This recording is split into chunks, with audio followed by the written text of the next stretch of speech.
उन्होंने जैसे अखबार में लिखा है कि 8वीं पास, और एक सवाल उन्होंने जो हेडिंग लिखी है कि कैसे कर रहे हैं चेयरमैन साहब, तो उस खबर की सत्यता का इससे अंदाज़ा लगा लीजिए कि जब मैं प्रैक्टिस ही नहीं कर रहा हूँ इन दिनों, तो मैंने इलेक्शन लड़ा इतना बड़ा, और उस इलेक्शन को हासिल करने के लिए कोई आदमी प्रैक्टिस करते हुए उस इलेक्शन को जीत भी नहीं सकता है। तो पहली बात तो ये मैं प्रैक्टिस ही नहीं कर रहा हूँ। और जहाँ तक ताल्लुक़ है 8वीं क्लास की बात का, तो उनको ये पता होना चाहिए कि जो मैंने अपना नॉमिनेशन फाइल किया था उसमें डेट ऑफ बर्थ के लिए मैंने हाई स्कूल की सनद लगाई है, मार्कशीट नहीं, सनद लगाई है, और वो बाकायदा चुनाव निर्वाचन कार्यालय में मौजूद है। और उससे आगे की बात करें तो इस सब चीज़ों से नगर चेयरमैन से को मत इंटरलिंक भी नहीं है, कोई ताल्लुक़ ही नहीं है। भाई जब हमारा कॉन्स्टिट्यूशन किसी जाहिल को भी, अंगूठा टेक को भी इलेक्शन लड़ने की अनुमति देता है, तो इन सब चीज़ों के को मान ही नहीं रहते हैं।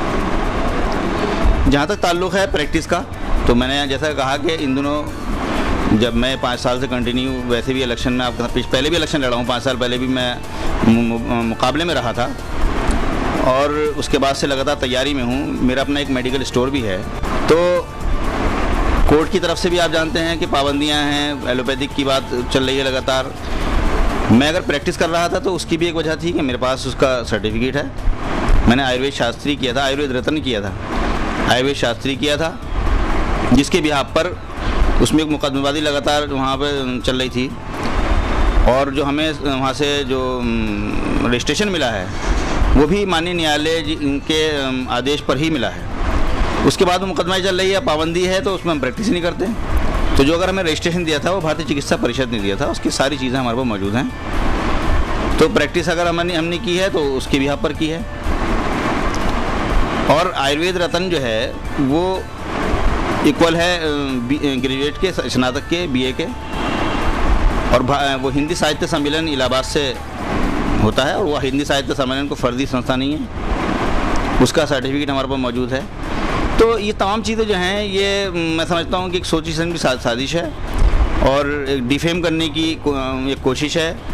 मुझे नहीं पता कि इसके एवज में क्या इनको लाभ पहुँचा है, मैं नहीं कह सकता, लेकिन मुझे शहर ने जिस तरह से जिताकर भेजा है कि 21 कैंडिडेट में 20 की ज़मानत जब्त हुई है, इतना प्यार शहर ने दिया है, तो शायद ये प्यार मुझे मिला प्यार किसी को बर्दाश्त नहीं हो रहा है, या क्या वजह है मैं नहीं कह सकता। मुझे इससे काफ़ी मानसिक क्षति पहुंची है, मेरा इस्तेसाल हुआ है इसमें, और मेरे मान को भी हानि पहुंची है। बिना किसी जानकारी के, बिना किसी पूरी मालूमात के इस तरह की बात अखबार में कि जब मैं प्रैक्टिस ही नहीं कर रहा हूँ, तो उन्होंने जो हेडिंग लगाई है वो इस बात की लगाई है कि प्रैक्टिस कर रहे हैं। तो खबर का झूठ जो है वो सबसे बड़ा दोस्त हेडिंग से ही नज़र आता है। लिहाजा ये सब चीज़ें जो हैं मैं समझता हूँ कि कुछ साजिश के तहत की गई हैं, और जनता जानती है। कोई मेरा नाम ऐसा नहीं है, मैं कोई अचानक ही इलेक्शन जीत कर नहीं आ गया हूँ, इसके पीछे मेरा बड़ा लंबा संघर्ष है।